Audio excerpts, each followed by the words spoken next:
Don't just live for tomorrow, or just live in yesterday. Just be glad for all you have that's in today. Hey everyone, Connie here, and welcome to my blind reaction to One Piece, episodes 910 to 913. And we are about to find out how time travel works in the One Piece universe. I still say it's probably got to be a devil fruit. That's the only thing I can think of. Nothing else makes any kind of sense to me. Um, so Luffy and them got the food and fresh water to the village. They're good for the moment, but Luffy understands that it can't last forever, so he's vowing that by the time the crew leaves the island, they will have fixed everything in Wano and make sure that nobody has to go through shit like that again. Which, hell yeah, fuck yeah for Luffy there. um, so everyone else heads up to the mountain to Oden Castle, where they end up reuniting with um, Kinemon, as well as everyone who had been on the ship before it got brought into the whirlpool when they first arrived in Wano. Carrot, Nami, Sanji, Chopper, they're all back.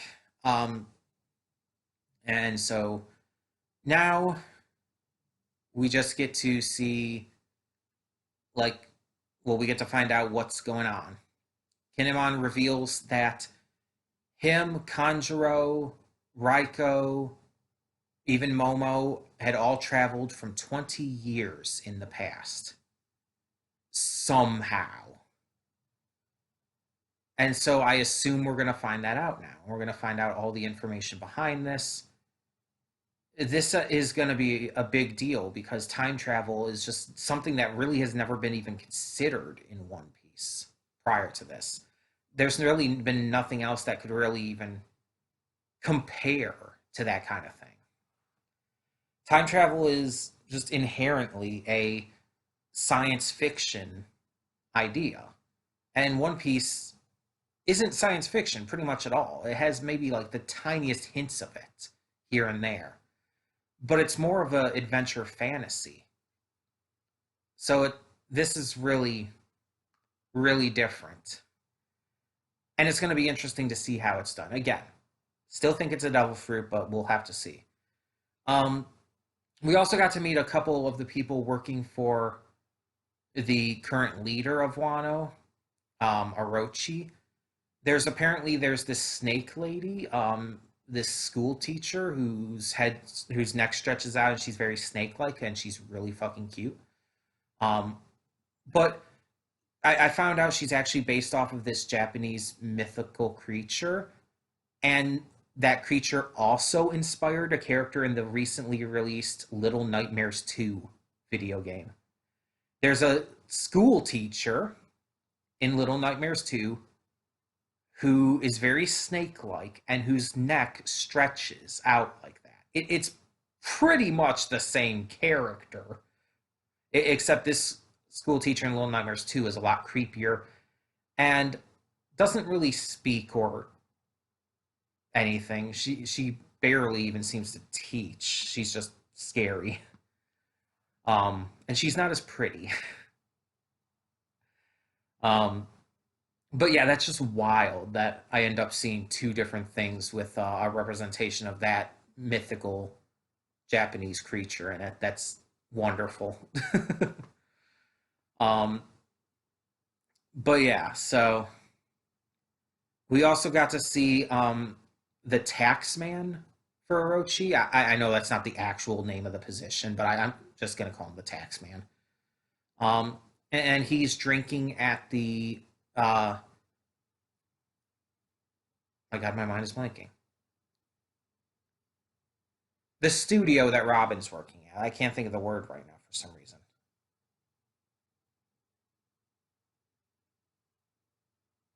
I can't think of it. Wow. But Robin overhears what's going on and stuff and hears that there is apparently a curse placed on Orochi by the wife of Odin back then. and that she talked about like 20 years in the future and shit, and that everything would, that his reckoning basically would come at that point. So I'm kind of thinking maybe she had something to do with the time travel. That was my guess based off of the information we got and the wording of her curse. So yeah, that's the only thing I can think of right now. Geisha. That's what I couldn't think of the word. I kept trying to. I kept thinking K because I kept thinking of the kimono girls from Pokemon, Gen 2. Which led me into thinking of the Furasode girls who are in Gen 6, I believe it is. Um, and it's like, no, but that's not right. That's not what the actual art is called. It's geisha.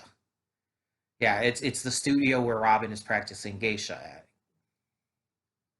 or practicing to be a geisha. I don't know if the actual art is called geisha or if it's just that's the person who practices it.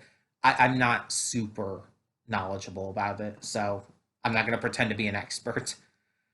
But yeah, so that's definitely my theory right now that Odin's wife had something to do with the time travel. It might be a devil fruit, and otherwise, I don't know. We'll have to find out. But I kind of said it before, and I'm kind of like sticking to it really here. This feels kind of like the end to the first section of this arc. Like we're closing out the first act of Wano and going into the second. And from what I found out, that actually seems to be true because there's this reviewer I watch named Totally Not Mark. He's done One Piece, he's done Dragon Ball related stuff, he's been doing JoJo lately. Um, and he in his for his Wano reactions, he split them up because the arc can be longer and everything, so he split them up. And he's reviewing the manga. And from what I saw, the parts of the manga that his Act 1 review is for covers the beginning of Wano to to like I think like episode 916 or something like that. So it's like I'm very close to closing out the first act of this arc. So meaning that this explanation and stuff is going to account for this as well, but it seems like there's probably going to be something else too because it's like there because we're going from 910 to 913 here. And then after that there's still 3 more episodes before the closing of the arc, so or the act of the arc. So it's like there's still something else that's going to happen here. At least one more notable thing that is still part of this first act. I don't know what that's going to end up being, but yeah. I mean, I only looked this up with Mark's review and everything because I wanted to watch his review and I had to make sure I had gotten far enough. I thought I had. I thought I got to the end of Act 1 already, but I was wrong. Act 1 is still continuing for a tiny bit more. Either way, I am excited to continue on. If we continue on at the pace we've been going, we should catch up to the series in May. And that's including with the upcoming One Piece week at the beginning of March. We should catch up to the series and be fully caught up to episodic weekly reactions in May, which is insane to think that we're this close. And I could even pump things up and even do like even more than normal if I wanted. It wouldn't be out of the question, at least. But I don't know. It's just like we're so close, and I'm just really excited to see where this last stretch goes. So let's find out what these first 4 episodes in our final stretch gives us, and let's find out about time travel in One Piece. So when the screen fades to black, pause this redirect and go to the description below. Follow the link to the reaction, and after you watch it, come back here to the redirect and resume play. Because after it fades to black, then fades back in, Everything from that point forward will be my afterthoughts and will contain spoilers to the episodes. So, that being said, thank you so much for tuning in, and I will see you at the reaction. And we are back, and we'll begin with spoilers in 3, 2, 1, now. I think that in all 900 plus episodes of this series,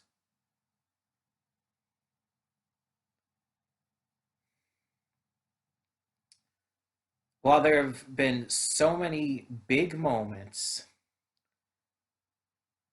so many moments that have just shocked, appalled, horrified, angered me, brought up so many heavy emotions like that. There has never, I think, in all 900 plus episodes of this so far, as to where I'm at, there's never been a point, a moment that so perfectly epitomizes the phrase, holy fuck.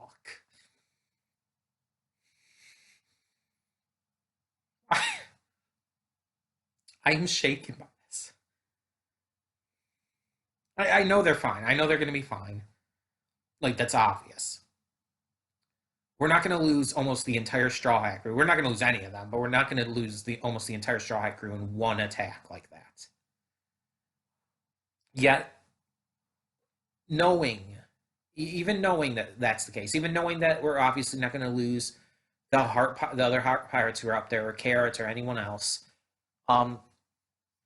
that shook me.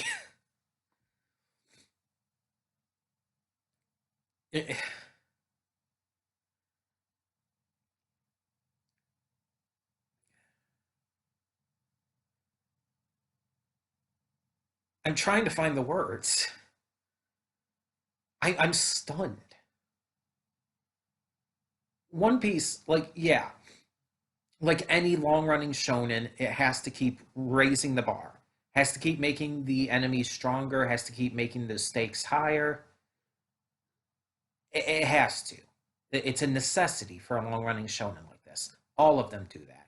Whether they're the really long running ones like this, Naruto, Bleach, whatever, or even the ones that are not as long, like Dragon Ball Z or whatnot, but they all have to do that in order to keep going, in order to, make sure that each villain can be taken seriously, and it's not just the same thing over and over.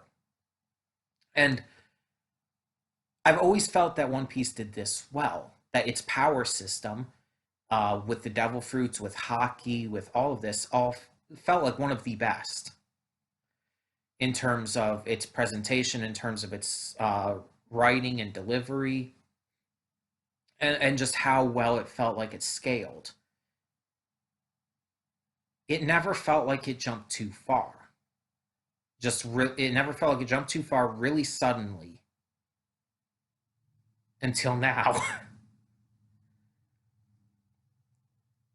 Big Mom feels like a flea compared to this. Doflamingo, a Kainu, even. And Akainu hasn't even been really the main villain unless you count Marineford, in which case it wasn't really just straight him.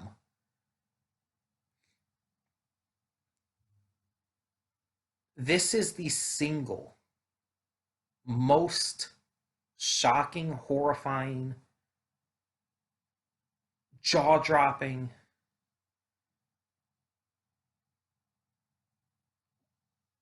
holy fuck moment in this series by far. That the power in that attack alone, and that is very doubtful that's even anywhere close to his full power. But the power in that attack alone, again, it's the single strongest most destructive thing we've seen in this series from a character, from a power.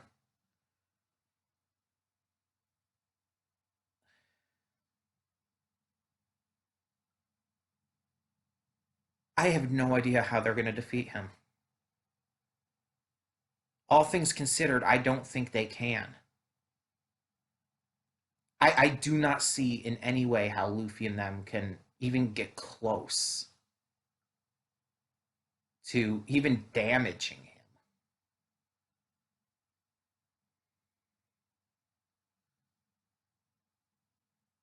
I know it's going to work out somehow, but I have no fucking clue how.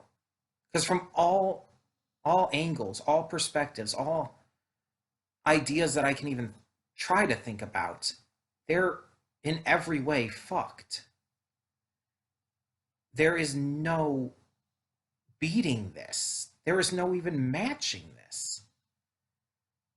I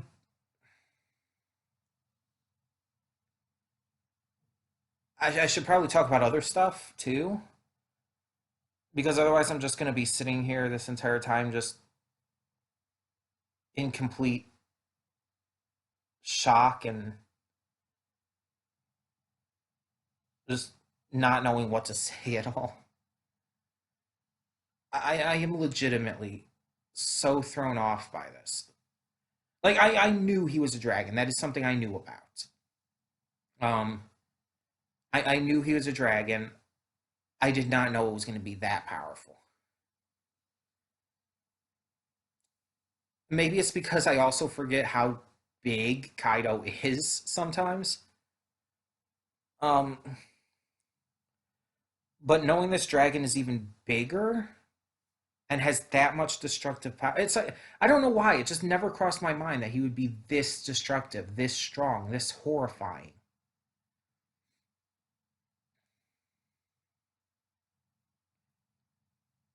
It just I'm completely thrown off by this.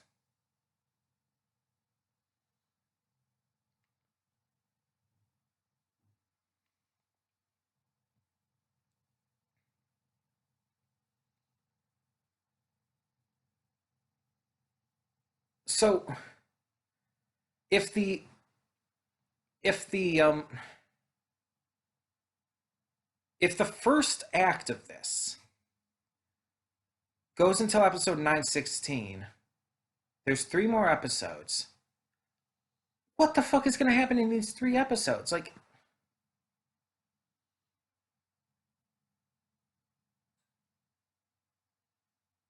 I can't even fathom. I can't even think. Um, so talking about other stuff, trying to get my mind off of this because I will be like lost in this forever otherwise.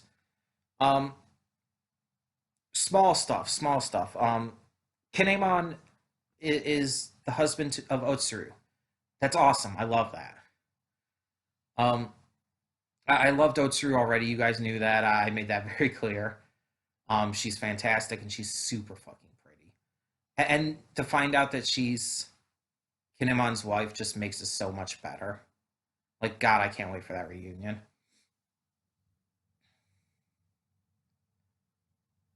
And everyone got their Wano outfits now. Carrots is super fucking adorable.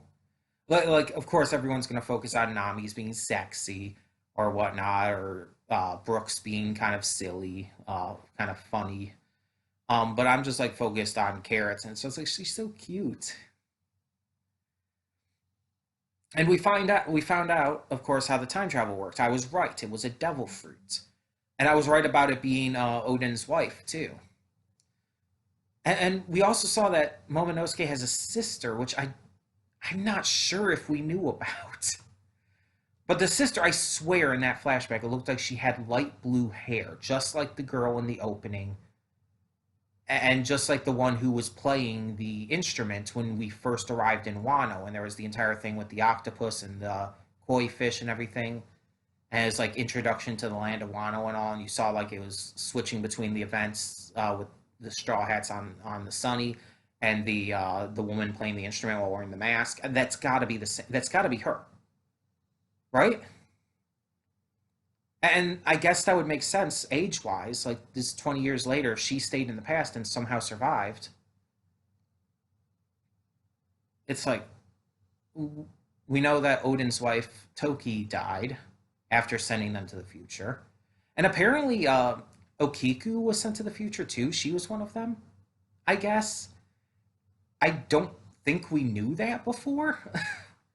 I think that's kind of like a big reveal all of a sudden. And we found out how everyone, all the samurai got separated and how they got separated in the specific places that they did. So we got that information too.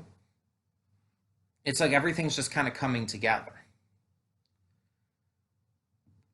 But after a shit ton of drinking, Kaido decided to go visit the land of Kuri himself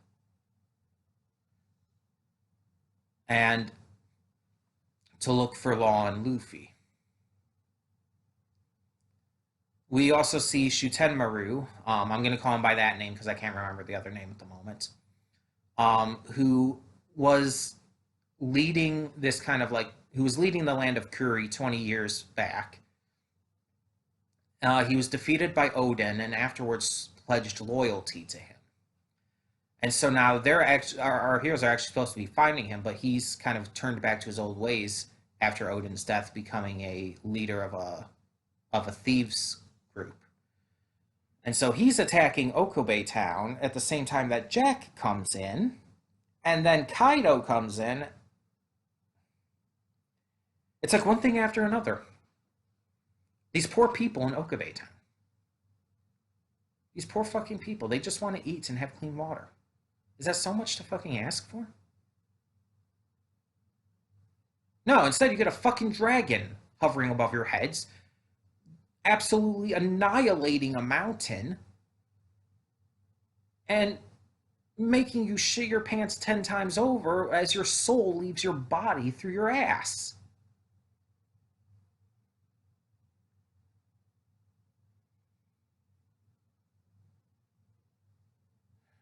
I'm just glad Otama's not there at the moment. I'm glad she didn't have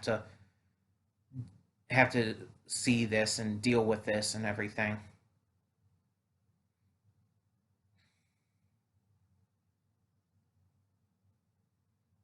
I don't know what's going to happen.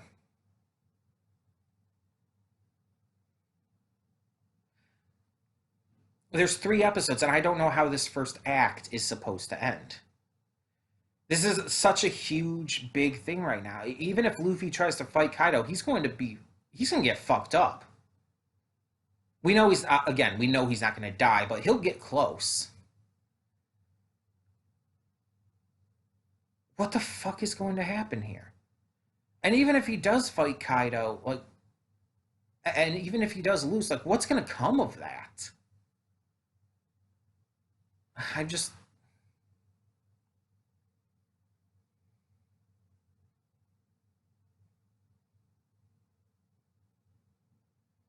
This has shaken me like nothing in this series has before. And I want to make it clear this is not a bad thing. As lost for words and as unfocused and just completely brain fucked as I am right now, mind fucked, whatever you want to call it, this is exceptional. And not just because of Oda's writing, though that is obviously a massive part of it.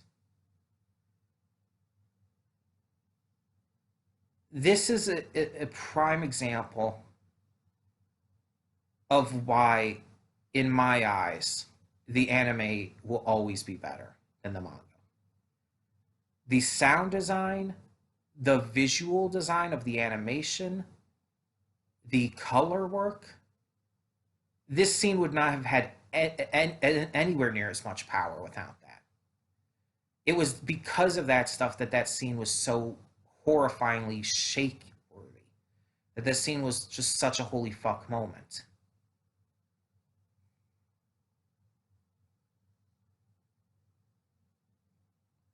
And I've read the One Piece manga, and again, points that have moved me in the anime have not moved me at all, or made me feel anything in the manga. So it's not just me speaking out my ass, thinking like, "Oh, I won't like the manga just because it's manga." It's like I'm speaking from experience. This would not, at least to me, have had anywhere near the same effect in the manga. It's literally because of that other stuff, the animation, the coloration, the audio work, everything about the visual presentation of it. That is what made it so effective. Not just the fact that it happened. I mean, yes, that's definitely part of it. Again, Oda's writing, Oda's choices here, definitely part of it. But again, it's just the case of where it's something that needs that other stuff for the full impact to be felt, in my opinion. Again, this is by far one of the most exceptional moments in this series. It is so perfectly done, so perfectly handled that, I mean, obviously, it shocked me in such a heavy way, such a huge degree that it's mind blowing. Just when I think this series can't get any better, it keeps proving me wrong.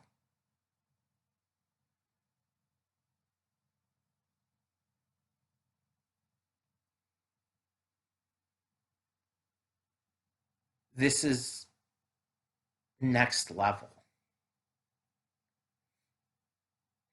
And I need I need to continue.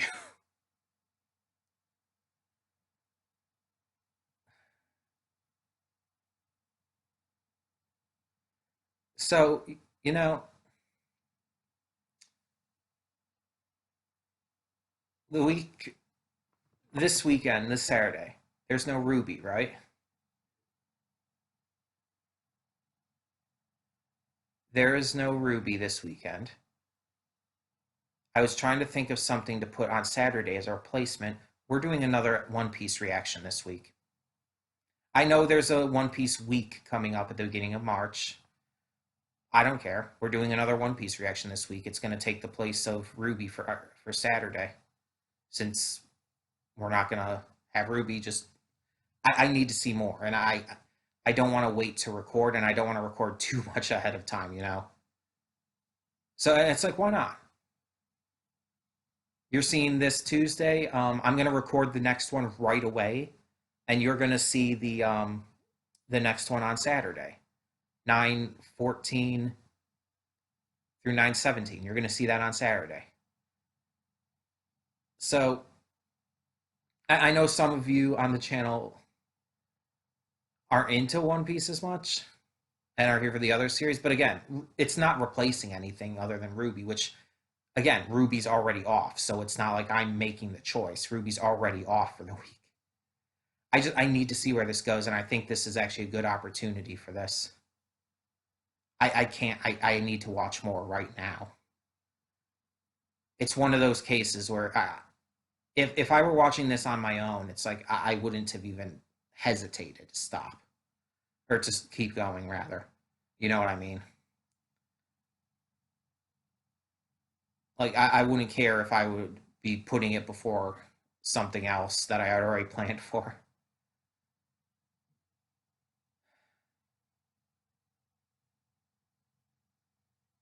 So yeah, I don't think there's anything more I can talk about much right now.